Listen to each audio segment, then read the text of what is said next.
Jadi ini ada pertanyaan juga nih dari Bapak Kristiawan dari Kasih Ibu Group Hospital Bali. Nah, ini teman-temannya Dokter Ivan nih.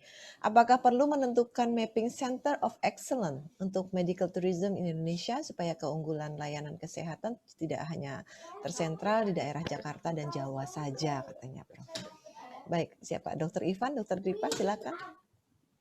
Kalau menurut saya memang pada tahap awal yang kita perlukan adalah identifikasi product of excellence.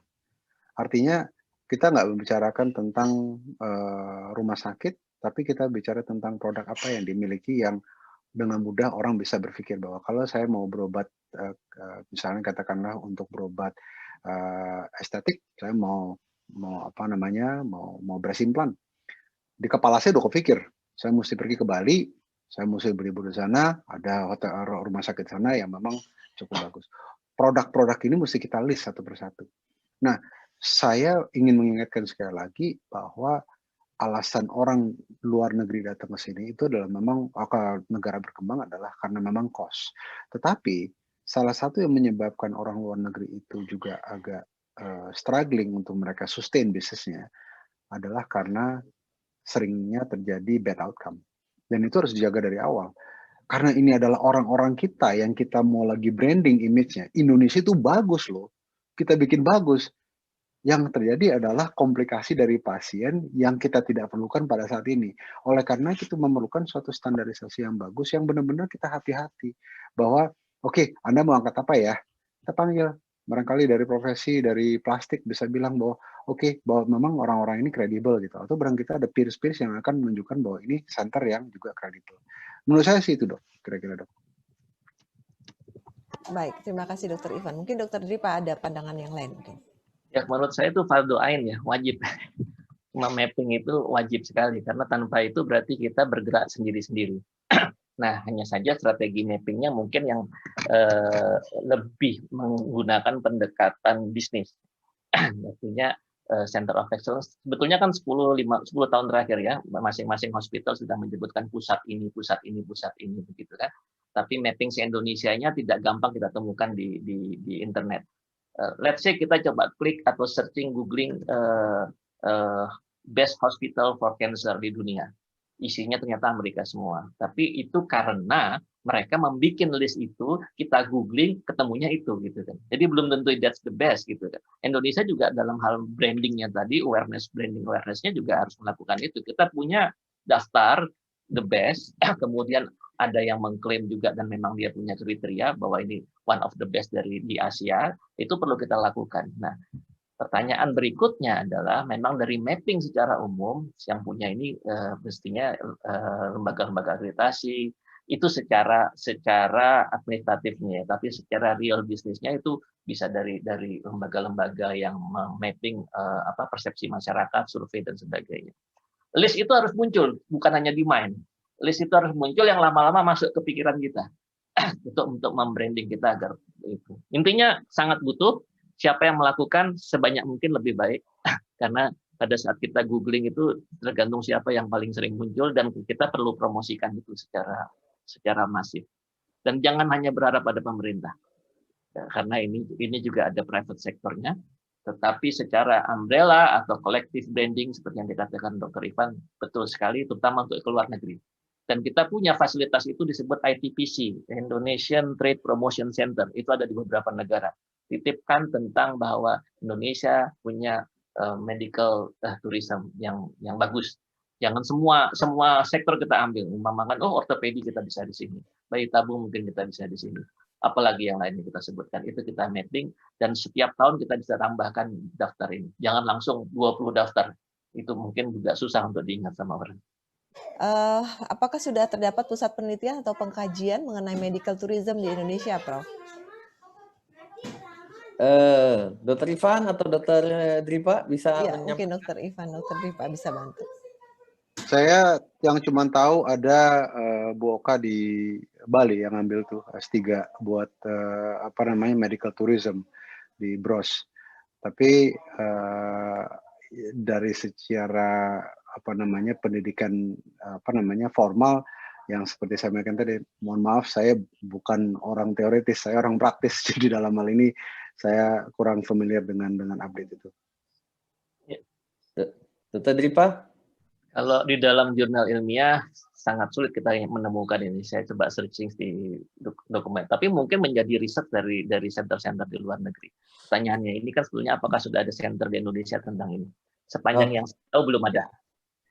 Yang jelas saya tahu di Kementerian Kesehatan, di Pusat Analisis Determinan Kesehatan PADK, itu pernah beberapa kali melakukan kajian-kajian ya terkait dengan upaya untuk pengembangan Indonesian Health Tourism Council ya dengan berbagai data ya, kemudian ada memasukkan poin-poin yang kuat dari Indonesia, antara lain tadi ya wellness, jamu, spa dan sebagainya, juga ada conference atau scientific health tourism, tetapi semua itu tampaknya agak terhenti ketika sebelum pandemi ada pergantian kabinet, itu juga terhenti, ditambah lagi pandemi COVID-19 begitu.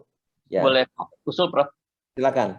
Ya mungkin kalau nanti dengan teman-teman di kementerian juga, karena seringkali riset-riset atau studi-studi seperti itu akhirnya dilakukan oleh Big Four, konsultan begitu kan. Untuk hal-hal seperti ini kadang-kala menurut saya sebaiknya dititipkan ke perguruan tinggi karena Big Four belum tentu semuanya juga mereka meresap ke dalam ataupun mencerminkan segalanya. Dan ini bagian dari branding juga. Ya, betul. Oke, satu lagi nih pertanyaan nih. Ya, kalau Kementerian Kesehatan, ya menarik tadi ya diskusi oleh Dr. Ivan maupun Mas Dripa yang menyampaikan yang kita perlukan sebenarnya umbrella, regulasi, ya perlindungan dari Kementerian Kesehatan sebagai leader begitu ya, dia sebagai lokomotif gitu, perlu dipimpin. Biar eksekutornya lah para private lah di bawah yang punya kemampuan luar biasa begitu. Tapi pertanyaannya begini nih dari kementerian. Kementerian itu selalu berbicara upaya kesehatan masyarakat dan upaya kesehatan perorangan. Dan selalu mereka menyatakan, kita ini masih pusing nih dengan tingginya angka kematian ibu, tingginya angka kematian bayi, stunting, tuberkulosis. Buat kita masih jauh lah mikirin ini. Gitu. Yang dianggap sebagai UKP, upaya kesehatan perorangan atau individu. Gimana Mas Dripa menanggapi hal ini? Silakan. Saya pikir solusinya memang lead sektornya bukan di kesehatan, lead sektornya di tourism untuk kasus ini. Kesehatan itu memang untuk hal-hal yang disebutkan tadi itu masih menjadi prioritas utama kita. Lead sektor tidak berarti Kementerian Kesehatan ditinggalkan, bukan, justru dia menjadi core dari itu. Tapi yang di lead justru Mas Menteri ini, yang saya pikir harusnya seperti itu. Makanya kan tourism. Kepariwisataan. Jadi itu clear mestinya dipimpin oleh itu bahwa itu akan berdampak terhadap penghematan devisa dan itu akan digunakan kembali untuk kesehatan secara umum seperti yang Dr. Ivan sampaikan. Kita bingung ngomong BPJS minus sementara di sini loss-nya lebih besar daripada itu. Ini kalau bisa ditahan ini di swing dan itu yang tampaknya dilihat oleh kabinet ini dan tinggal lebih banyak masukan yang tepat agar apapun strategi itu juga tidak ternyata hanya untuk kepentingan segolongan atau sekelompok kartel atau sekelompok industri kesehatan tertentu, kan itu juga tidak bisa kita pungkiri. Dan oleh karena itu harus disampaikan oleh banyak stakeholder, termasuk saat ini kita berdiskusi di sini. Baik, Dr. Ivan, silakan. Setuju sekali. Itu memang satu hal yang agak galau waktu saya disampaikan oleh Ibu Dirjen waktu itu. Waktu mereka mau membuat suatu inisiatif di medical tourism, di-challenge sama Kemkes. Ini mestinya adalah ranah di Kemkes. Gitu. Itu yang kan ini terjadi tarik-tarikan kepentingan gitu loh. Jadi kalau memang ini kembali ke atasnya, ini penting apa nggak buat kita? Kalau ini nggak penting, ya nggak bakal jalan-jalan. Tapi kalau ini sudah disepakati ini merupakan satu hal yang penting dan kita sadari ini adalah sesuatu yang harus kita koreksi sekarang, akses yang paling realistik adalah memang melalui Kementerian Pariwisata. Kenapa? Karena mereka nggak punya pendapatan lagi sekarang. Pendapatan mereka hanya bisa didapatkan dari tourism yang masih berjalan, which is dalam hal ini adalah medical tourism. Oke. Challenge yang terbesar juga adalah dari sisi peningkatan kualitas tenaga kesehatan. Ya, kita berbicara mengenai perguruan tinggi, fakultas kedokteran, kita berbicara mengenai sekolah tinggi ilmu kesehatan, ya, STIKES, kita berbicara mengenai prodi-prodi D3, D4 ya di bidang kesehatan, ya, vokasi di bidang kesehatan. Ini challenge-nya, ya, tidak mudah. Ya, fakultas kedokteran sendiri gradingnya A sampai C, ya kita masih berhadapan dengan masih banyaknya retaker UKM PPD ya, 2.000 3.000 loh itu. Kemudian distribusi dokter yang tidak merata ya, sampai Indonesia Timur masih sangat kurang. Ya seperti itu. Bagaimana ini terakhir sebelum kita closing statement, saya mohon pendapat aja, pandangan yang dikaitkan dengan tuntutan peningkatan kualitas tenaga kesehatan untuk menghadapi challenge dari medical tourism. Ya, menurut Dr. Ivan, apa sebenarnya harus dilakukan oleh pemerintah? Silakan. Saya melihat ini dari kacamata non-dokter. Saya sangat concern terhadap keperawatan. Ya. Jadi PR nomor 1 adalah bagaimana kita bisa meningkatkan kualitas perawat. Oke. Saya selama 5 tahun terakhir mengirimkan perawat ke Arab, ke Wisconsin, ke Riyadh segala macam. Tapi isunya adalah karena tadi dikatakan oleh Pak Dripa bahwa perawat kita itu dalam kurikulumnya tidak dimasukkan komponen kompetensi internship-nya kalau di dokter. Sehingga itu menyebabkan kesulitan untuk mereka bisa pergi ke luar negeri. Dan ini memang berlaku baik itu D3 maupun bachelor. D3 nggak apa-apa pada saat ini, selama mereka mempunyai kompetensi yang baik setelah mereka dicemplungin dalam. Jadi kayak dokter, memang itu harus ada suatu proses untuk bisa memastikan bahwa kualitas mereka bagus. Kunci di mana?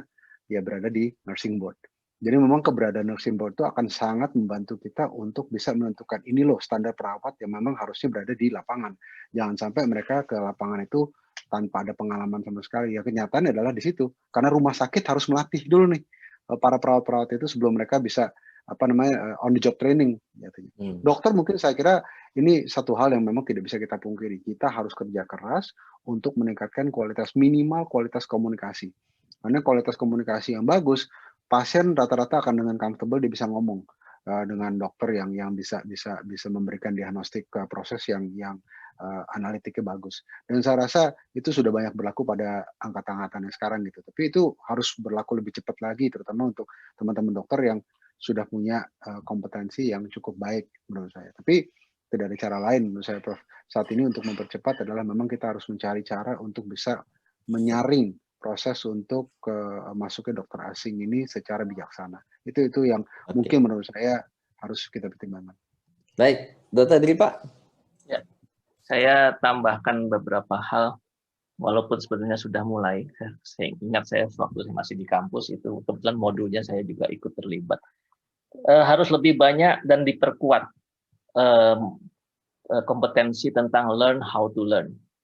Belajar tentang belajar gitu kan. Karena mau berapa tahun pun pendidikan dokter, mau berapa tahun pun pendidikan keperawatan, ilmu bertambah terus kontennya. Justru yang harus dikasih adalah kompetensi untuk learn how to learn sehingga kita bisa beradaptasi. Yang kedua adalah kompetensi untuk membuat keputusan, decision making process dan the way of thinking itu juga harus semakin dimunculkan karena pertumbuhan masalah situasi juga tidak tambah berkurang. Yang terakhir digital savvy, digital lifestyle itu harus semakin ditingkatkan apapun bentuknya. Jadi tidak bisa ditinggal dan rasanya tidak usah dipaksa kalau yang terakhir ini karena itu sudah menjadi naluri sekarang harus ke sana. Memang kendalanya, tantangannya adalah mungkin justru para pengajarnya yang harus beradaptasi sehingga bisa seperti itu. Saya pikir 3 hal itu, Prof. Iko.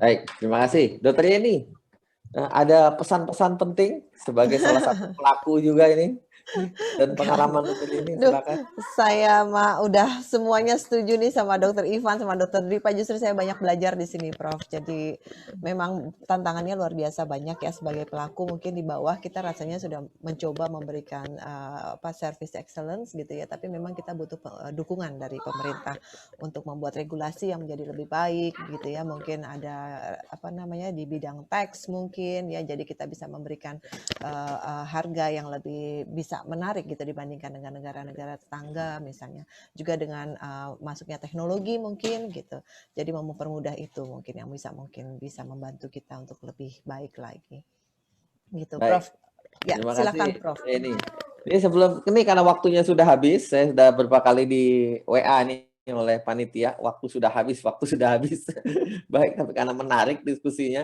saya silakan Dr. Ivan sebagai take home message, apa yang ingin disampaikan Dr. Ivan secara singkat. Masih di mute, Dr. Ivan, masih di mute. Ya. Sorry. Terima kasih, Prof. Jadi nomor satu yang penting adalah kita harus sadari bahwa medical tourism itu harus disadari oleh semua stakeholder. Termasuk yang nomor satu harus di approach untuk kita bisa minta menggerakkan ini adalah di level pemerintahan. Dan harus disadari bahwa adanya pemisahan antara kepentingan dari regulator dengan kegiatan yang akan dilakukan untuk medical tourism activity ini akan dilakukan secara independen. Itu yang paling penting harus kita lakukan. Yang kedua adalah kembali kepada semua healthcare player. Kita mesti bersatu. Kita mesti mempunyai suatu pendekatan yang sama. Bahwa dengan adanya peningkatan standarisasi itu bukan untuk meningkatkan gaya-gayaan, tapi untuk bisa membuat layanan tempat kita bekerja itu menjadi tempat yang memang kredibel dan juga di tempat yang memang make sense untuk medical travelers untuk pergi. Dan yang terakhir adalah memang kita sangat memerlukan sekali adanya kepercayaan dari masyarakat. Ini tidak mudah, tetapi kita harus bisa secara kolektif untuk melakukan collective branding. Dan ini tidak mungkin kita bisa lakukan hanya dengan sendirian masing-masing rumah sakit, masing-masing institusi. Harus dilakukan secara kolektif yang sifatnya itu untuk bisa mengangkat Indonesian Healthcare Medical branding. Yang itu yang menurut saya sangat-sangat krusial. Terima kasih, Prof. Baik, terima kasih Dr. Ivan. Mas Driva, silakan. Take home message. Masih di mute, Mas. Masih di mute. Sudah diambil semua sama Dr. Ivan.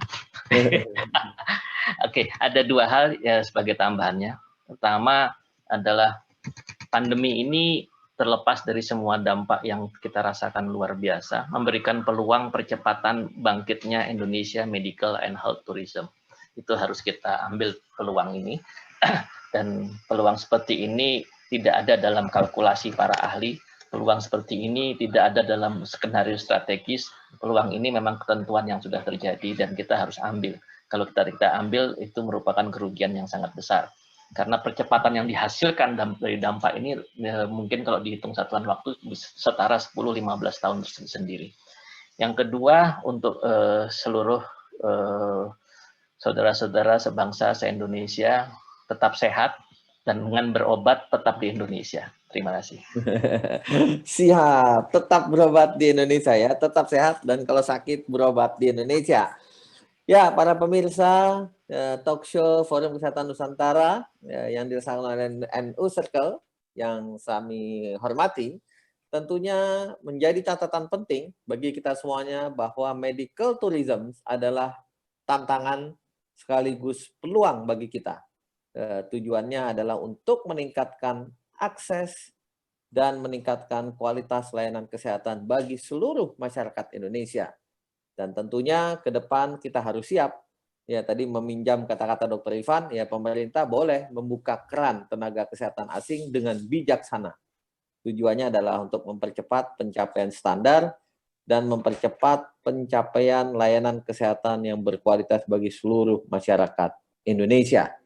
Policy sangat penting, kehadiran negara sangat penting untuk menjaga agar tantangan ini bisa menjadi peluang bagi kita semuanya sehingga mendatangkan keuntungan bagi negara dan juga bagi masyarakat.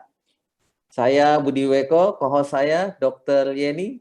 Ya, terima kasih Prof.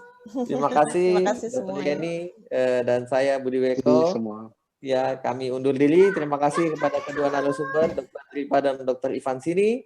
Sampai bertemu di talk show Forum Kesehatan Nusantara yang keempat minggu depan. Selamat siang. Assalamualaikum warahmatullahi wabarakatuh.